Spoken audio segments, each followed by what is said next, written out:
What's going down?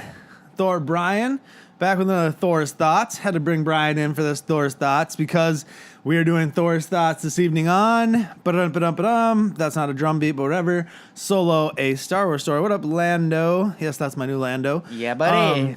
He just saw it an hour ago, a couple hours ago. If even. And I saw it for the second time this morning.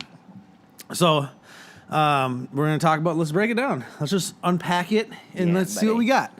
So I haven't even asked him, what do you think of the movie? Super good. Super good? Better than I expected. I'll say that. I mean, I actually enjoyed it probably the second time better than the first time. I went with my nephew today. I went by myself on Friday night. Was not opening night, but the true opening night. What used to be opening night for movies, whatever. So I went and saw it twice over the weekend. I enjoyed it a lot more than I expected I was going to. Is this a perfect movie? By no stretch of the imagination. Is any movie perfect? And this is far from. It's got a couple points, and I'll get into them later, that I really didn't care for. But overall, I enjoyed the story. Was it predictable? Sure. But that's like saying, I'm not going to watch the Titanic because I know the fucking boat's going to sink at the end. Right? That's fair. Yeah. You know, especially some of the backstabs, the turns, the double turns. I watch too much wrestling, though, so I can see those coming a mile away. That's how I felt. I see a heel turn coming just from the get. The people I was watching it with, I don't know if they were surprised, but they're like, I can't believe that guy turned on them. And I'm like, Are you serious? Seriously? Who else would have turned? All right, we'll get into all that. So, movie starts, no crawl, which I loved how they did it. It reminded me a lot of Star Wars, the Clone Wars, where they just had the blue writing. It says, in a galaxy far, far away. Then it's like, it's a lawless time. The syndicates are running wild, the crime syndicates. It's all about that hyper fuel. We're on Corellia. A young man hustling in the streets wants to fly in the stars or something like that. I'm like, cool, we're off and running.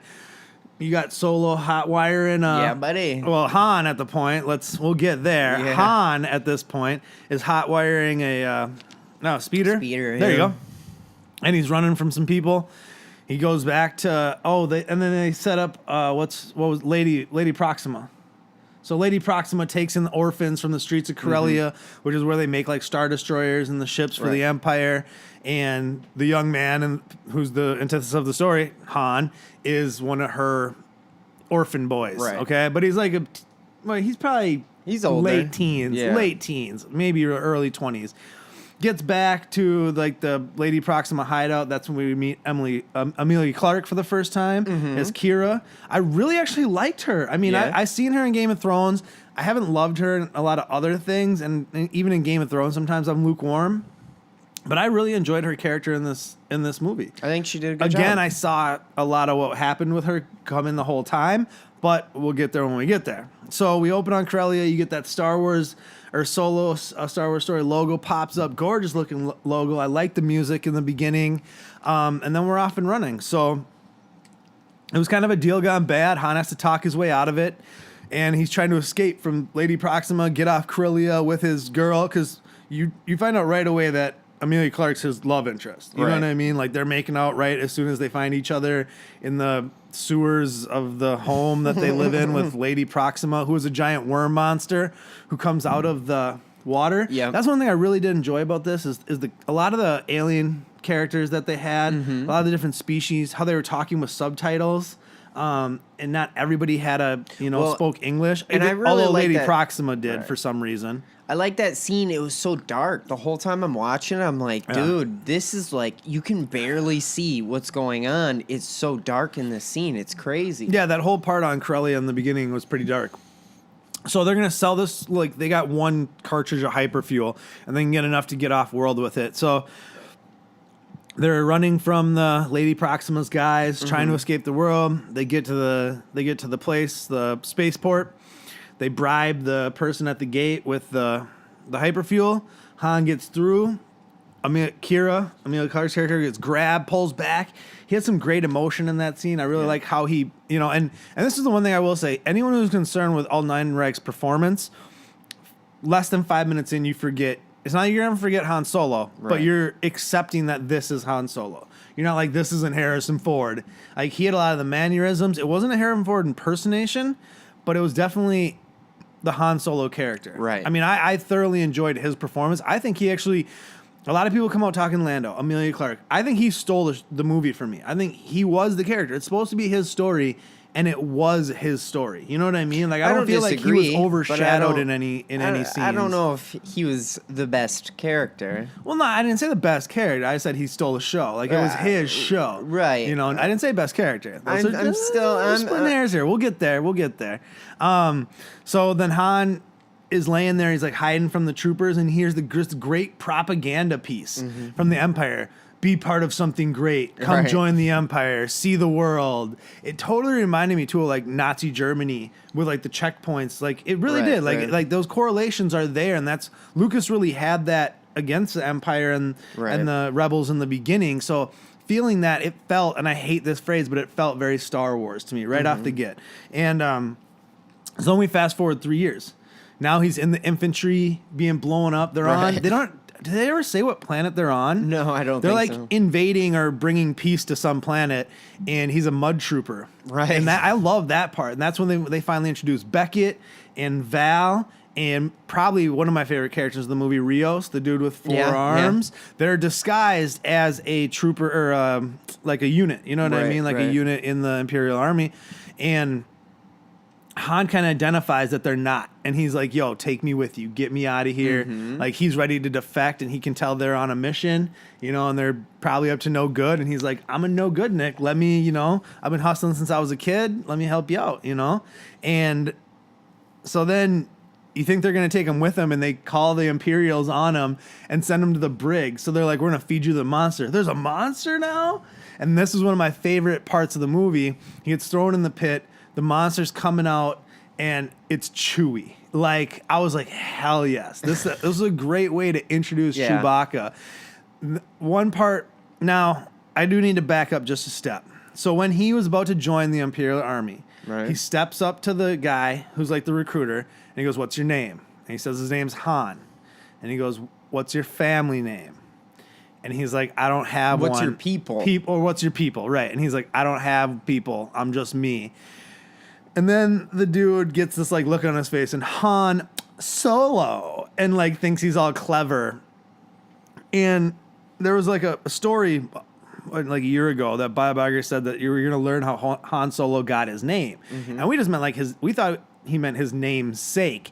No. You learn how Han Solo got the name Han Solo. I'm going to say right there, I hated that. I mean, really? I would have loved it if he said Solo, like didn't have one, but just said Solo. You know what I mean? Right. Or like if it just was his name. Like we don't need a little kitschy, freaking cute little plot device as how he's now. Why would you keep the last name Solo if the Imperials who you hate gave you that name? Because it's his nickname. You know, he gets so used to being.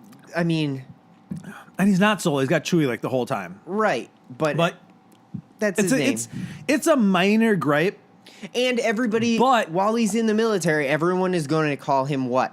Everyone called him Solo. That's what they do when the dude right away is like, come on, Solo, let's go. And he's like, and he's super defiant when he's like with the Imperial officer and stuff like that, which I thought, oh, great, more mud. I just love some of his one-liners. I'll say I didn't laugh a ton, but I chuckled. You know what I mean? Like I had a little chuckle. I wasn't full belly laughing, but then again, I don't want to be. Right. This isn't a comedy. This isn't Guardians of the Galaxy or something like that, or even Thor Ragnarok. Right.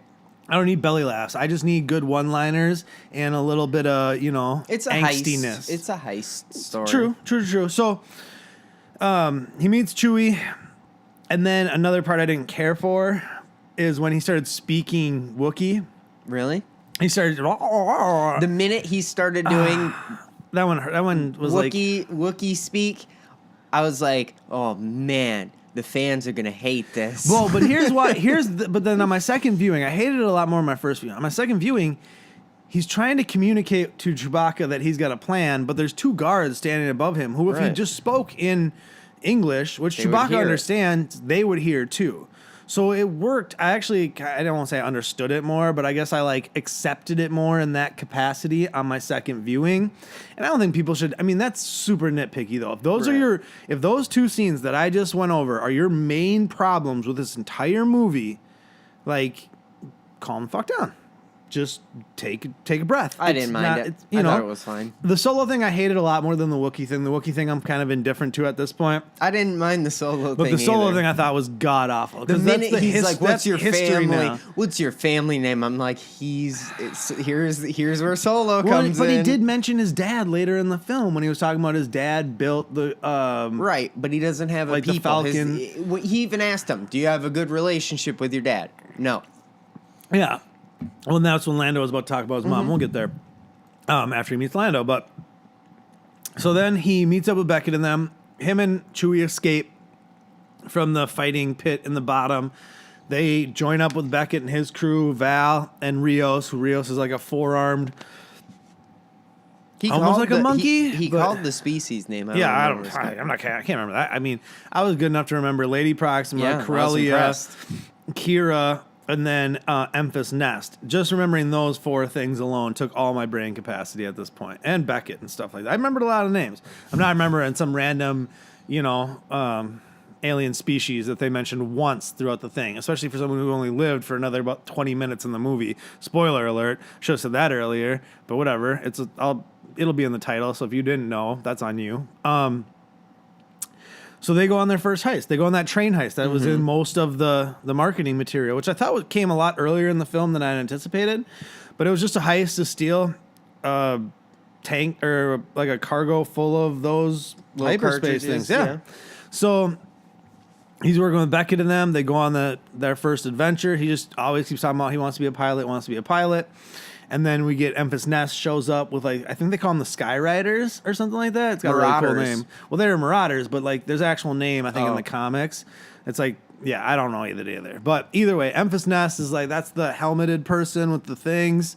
I liked it. I liked that character, especially that first part. You're like, damn, that's a badass, Yeah. Because she fights Beckett. Oh, spoiler. She fights a few other, you know what I mean? Takes out Han and Chewie pretty easy. They end up killing Rios. Val dies on the mission. Han has to end up flying it out of there, and he chooses to get rid of the cargo and save Beckett and Chewie versus risking trying to get the cargo. So a very Han move, you know what I mean? A very, very Han-esque maneuver.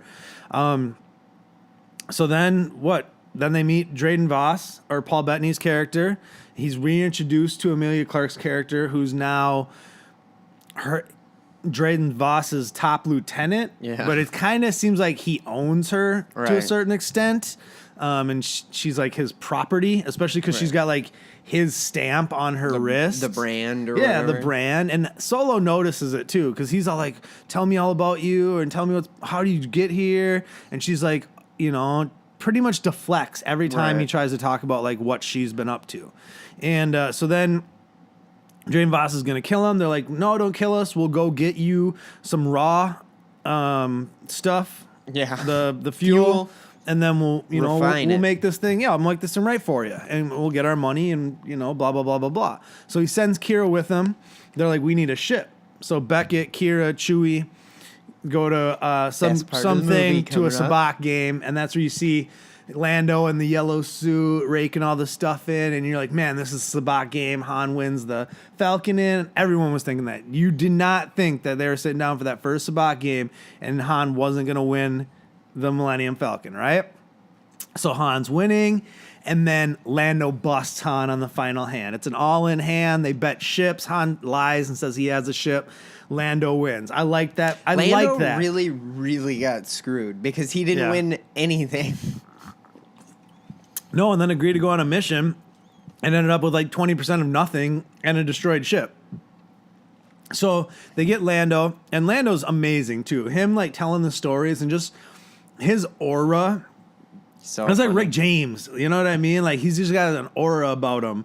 I love the portrayal. It was definitely, again, it's not a Billy D impersonation, but that's Lando MF and Calrissian right there. That's my boy. So they get Lando, and they're going to go to Kessel, to the spice mines of Kessel, because underneath the spice mines, that's where they have a raw fisher that pumps up the fuel. I can't even remember what it was called. Whatever. Right. And so now we got the Kessel Run coming. We know we got the Kessel Run coming. So they introduce us to the L3 droid. What'd you think of L3? The droid rights, the lady droid who's all about droid rights. Not super. A lot of people hate her. Yeah. Well, I didn't mind her that much.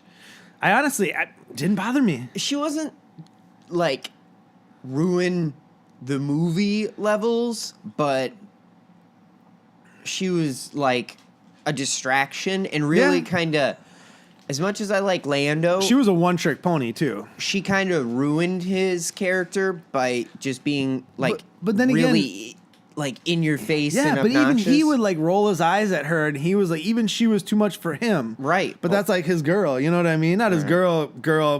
We won't even. She's got all the star We're not going maps. down that. We're not going down that road tonight. But she has all the star She maps in was her brain. going down that road. She was. The part when her and Amelia Clark get together and she's talking about their man problems. It works. And yeah, she's talking about Lando's in love with her, but she doesn't feel the same way. And you know that Han's in love with Kira, and what's she gonna do about that? Because obviously there's something holding them back from moving forward on their journey of love. So we get to Kessel, we get to the spice mines. They have a plot. It ends up turning into like a giant revolution pretty much in the spice mines. It starts with L3 pops one of the what do they call those? The control I I things. can't remember what she called it. She pops off the control piece to the droids, and then she's like, the droid asks like what Something bolt. Yeah, the control bolt. Thank you. So then the droid asks like what it should do, and she's like, free everybody. Yeah. So the droids just start freeing everyone, turns into mass chaos. That's when we see Chewie find the other Wookiees, which I thought was gonna be better. I thought we were gonna get Kashyyyk. I thought we were gonna get Chewie's girl and his kid. No, we see some random Wookiees who look like They're big Planet of the emaciated, Apes dudes. They were emaciated. That one dude's face looked like Planet of the Apes from like not Planet of the Apes nowadays. I'm talking like Charlton Heston Planet of the Apes. It was not good. They were emaciated Wookiees. When I saw them, I'm like, wow, those Wookiees looked rough. Not in like a they did a bad costume. But the only one they design. showed was the one who had like it literally looked like a Planet of the Apes mask from back in the day. I think it wasn't great. I thought it was passable. So I thought it was fine. They steal the raw stuff. L3 gets killed. Lando gets shot. So now Han's finally got to sit down and like take control of the Falcon. Fly the Falcon. Yeah. So that's when they start heading out, and that's when you get the Star Destroyer in the middle of. That was sweet. So why you can't go hyperspace right to Kessel is there's a cloud. there's of a something. cloud of pretty much it's like a nebulous cloud where there's like carbon planets smashing into each other and unknown stuff, and there's like one tube through it that's like cleared, and you got to go through that tube, but you can't go through too fast. So they start to leave through the tube, and that's where you see the Star Destroyer and the smoke, which was a great shot from the trailer that was actually in the movie. They send like a battalion of TIE fighters, like 6 maybe, against them, and Han's genius plan is obviously to go into the void, right? So they go into the void. That's when they pull L3's command module and they plug her into so now she's part of the Falcon, and her space map, which is like one of the best in the universe, is now part of the Falcon. Essentially, and if I don't know if this is actually true, but I heard this, the Falcon's technically made up of like 3 different droids' minds. Oh, really? Yeah, Falcon's got it's its own character at this point anyway. Right. So they fly into the void. And that's when they get rid of all the TIE fighters. And that's when they run into that giant monster, which the tentacle monster was dope. I thought I was going to hate the tentacle monster because I normally hate tentacle monsters. They're like, but that was awesome. They're like, is that the Maw? No, that's not the Maw. Nope, the Maw was the gravity pool sucking them in. So when you see the Falcon in the shots for the trailer, it has that front piece, so it doesn't have the split in the middle, right? They explained that perfectly. Lando installed a escape pod to cover that middle part. So then Han releases the escape pod. The monster eats it, falls into the gravity hole. They take a drop of the hyperfuel, put it in their reactor, and they shoot out of there. And that's how the Kessel Run gets done in about 12 parsecs. Because then they finally get to the refinery. Well, and he's like, I just did the Kessel Run in 12 parsecs. And Chewie's like, and he's like, if you round down, I love that part. It makes a lot of sense because I've heard spells of people who are trying to explain the Kessel Run before this. It's not a speed. It's not a time. It's a distance. Yeah. And since he cut through the cloud, that makes more sense because... It wasn't like they went that much faster. Because Lando said at one point, you can't do the Kessel Run in less than 20 parsecs. Right. And he's like, I just did it in 12. And then he's like, if you round down, I love that part. So now we're on the refinery. They made it. And then they're refining the fuel, and Memphis Nest shows up again. That's where you get kind of the Western standoff in the trailer. Great shot again.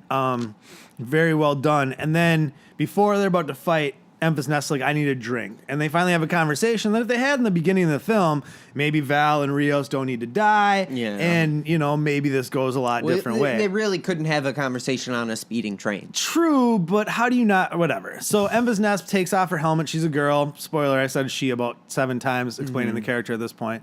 She says that her and her band of marauders are all people defecting from the Crimson Dawn. Crimson Dawn is like one of the crime syndicates along with the Huts. Well, they weren't just defectors. They were people whose planets were attacked and ravaged by the Crimson Dawn. And that's who Drayden Voss works for, is the Crimson Dawn. There's also the Hunts. There's 5 different syndicates moving in this time period that are all kind of warring against each other. But the main one we're dealing with is Crimson Dawn, who Drayden Voss works for, who Kira's owned by. And they're like, yeah, we're against them. Don't give the fuel to them. Give it to us. We're going to pretty much start the rebellion. I mean, we're talking about the very, very beginning jumping points. Kind of like, so Memphis Nest is pretty much her and her group is like rebels. It's like Ezra and them, but earlier. You know what I'm saying? So very, very interesting twist. Definitely saw, I guess I wouldn't say I saw that one coming as much as I saw what was coming really next. Interesting to think because the rebellion can't start on one planet. You know what I mean? This shows like another group that's fed up with basically what's happening because of the Empire. Right. And then you get all that fuel and you can really, I mean, they said you can power a fleet of starships with the amount of fuel they had. And that's huge power in that, in where we are at this point, right? So, Memphis Nest shows up, says, they're chatted out, and then they go to, Han comes up with a plan, and Kira's like, he's going to help you. So he tells Beckett he's going to help them. Beckett's like, I'm out of here. Good luck, kid. Oh, Lando took off at this point. Yeah. At that part where he's fighting, he's like, if I stab my fingers, 30 dudes come out of that ship over there, and it's the Falcon, and the ship just takes off, which I thought was a really good. I don't know why they spoiled that with a TV spot. That was actually one of the TV spots, and I think that was a bad call because that was a great moment in the movie, but I'd seen it in a TV spot prior to, so it wasn't as funny or as good as it could have been. So then we get back to Drayden Voss, Han's plan. They have the space fuel there. They're going to make the deal. And then Drayden Voss is like, you double-crossed me. This is fake. How'd you do it? It looks so real. You were going to take my money and give it to Memphis Nest. And he's like, Kira. And so Han accuses Kira, and he's like, nope. He's like, how about you come join us? Beckett walks in. Beckett's also the same person who said earlier in the film, don't trust anybody because everyone will betray you, and then betrays Han. Obviously. Thank you, sir. Obviously. The minute he's like, we should help them, and he's like, nah, I'm just going to get out of here. It's so like, then Drayden Voss's guys surround Memphis Nest. They're going to take the stuff back, but it's a double cross because Han saw it coming. The real hyperfuel was in the room with Han, Drayden Voss, and Beckett at this point.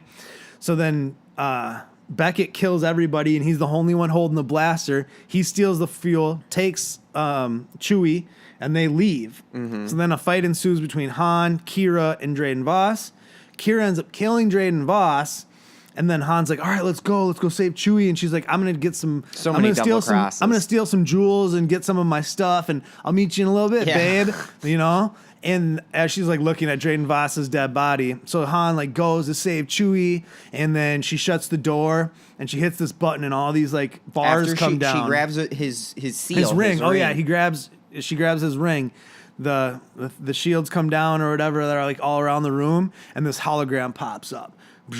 Cloak, black, Sith Lord, metal legs. You know who it is because you better saw this movie if you're watching this review.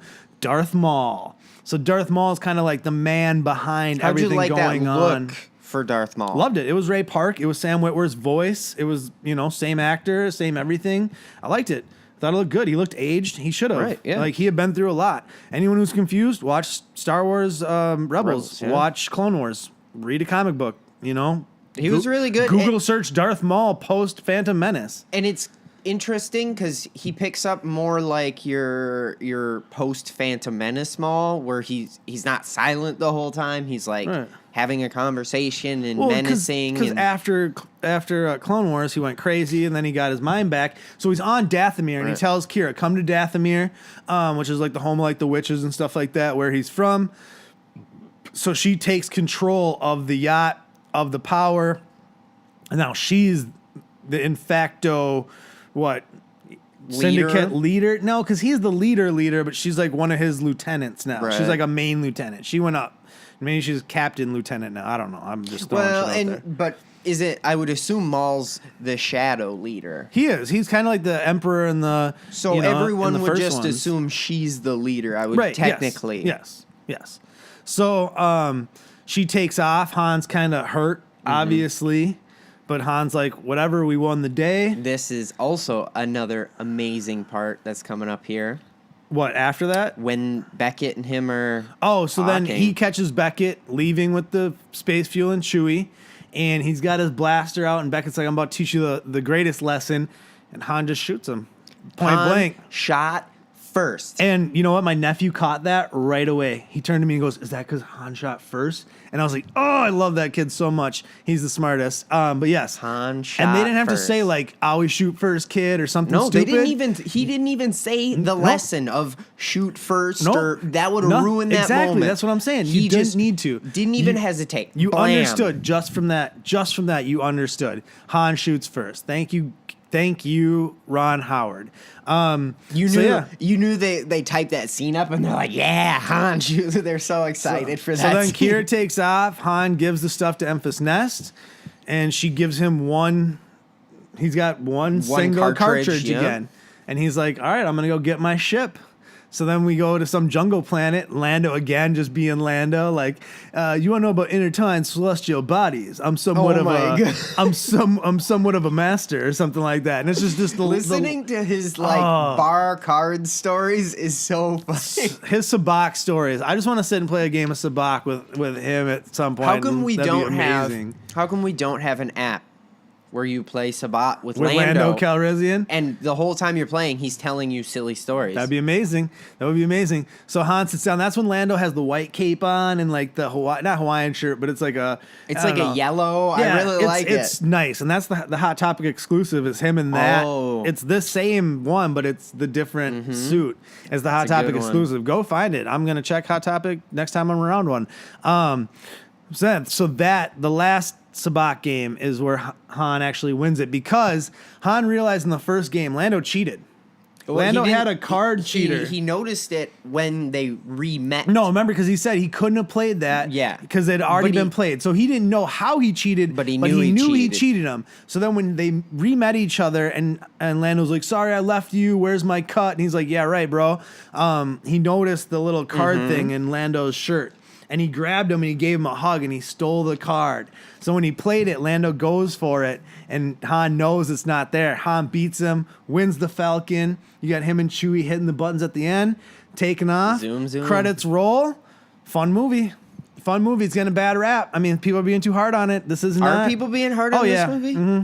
Yeah, there are. Why? There's a lot of people loving it. There's a lot of people who really like this movie. There's a lot of people who are really I get some of the hate this movie. just because there are a lot of scenes where it's like, we put that in for the fans, but at the same time, this movie is so much fan service. That's why if you hated Last Jedi because you thought that they disrespected Star Wars and they disgraced the holy name of Star Wars, like you better not complain about Solo. Right. Well, it's on track. It's Sunday night, late Sunday night when we're shooting this right now, and I guess it only made about $100 million this weekend. So it was literally under the radar. They're literally calling it a flop. But if you look at Deadpool did only like 40-some million this weekend, so it dropped heavier than they were anticipating. I don't think this was a big Memorial Day weekend movie going time. We'll see how it performs. I'd say after Memorial Day. I don't know. I enjoyed this movie. I saw it twice. Definitely go see it. I'm gonna give it a solid B+. You know, my nephew asked me to grade it 1 out of 10. And we don't do 1 out of 10. We do A, B. You know, we do the grading system. So I'm gonna give it a B+ because I gave it about an 8 out of 10. For me, that's a B. But you know, if I'm doing grading, I like the B+. You take out the Solo thing, the Wookiee talk is fine. Those are my only two problems with the whole effing movie. Other than that, it's a very tight story that runs quick, paced well. It lets you take a breath when you need to. I mean, you get done with the Kessel Run. You need that breath on the refinery planet before that end sequence. And it's a good Star Wars heist movie. I think they do a good job making it exactly Especially that. with all the problems this movie had. Lord and Miller leaving. People worried about all night and rank. Oh, an acting coach on set, because a lot of movies have those people. Right. You know, Ron Howard stepping in, reshooting, some will say upwards of 90% of this thing. I say the product they put out, it's quality product. Very Go good. see it. What'd you give it? Better than Last Jedi, so I'm gonna say A minus because I can't remember what I graded Last Jedi. I love Last Jedi. I'm not comparing these two films. I like the standalones. Oh, Well, I was just and thinking, and what are we which getting? would Do I you know? pop Do you in? know what we're getting next? You know what movie we're getting next? They What? finally announced Boba Fett standalone. I heard that, and I didn't believe it. Directed by the dude who did Logan. Oh my goodness! So we'll talk about that on the next episode of Basement White Banner. Like, share, and subscribe. I'm Thor. That's Brian. We'll see you next time. Deuces.